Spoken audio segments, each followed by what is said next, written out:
Welcome to Luca and Miguel. Enjoy the video. You begin by confirming your keypad phone supports mobile data, GPRS, Edge, or 3G. Once confirmed, insert the SIM and unlock with the PIN.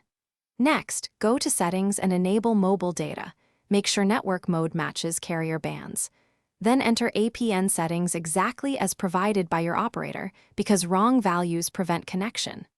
Finally, save and reboot the phone. This forces the network to apply new settings and prepares the device for the next steps. Once your connection is active, open the phone's browser or a lightweight WAP client.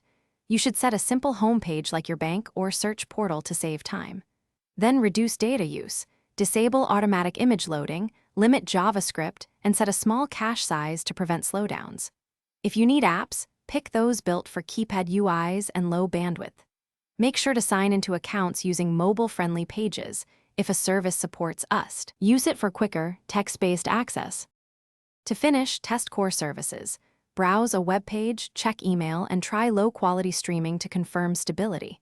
Make sure you use HTTPS where available and consider a lightweight VPN for privacy. Disable auto-login on public networks to protect accounts. If something fails, start troubleshooting. Verify APN entries, confirm data balance, and check signal strength. Then reboot the phone and reset the SIM. If still offline, contact your carrier. They can reset network provision or confirm account permissions. Thanks for watching and please subscribe. It's the best investment you'll ever make.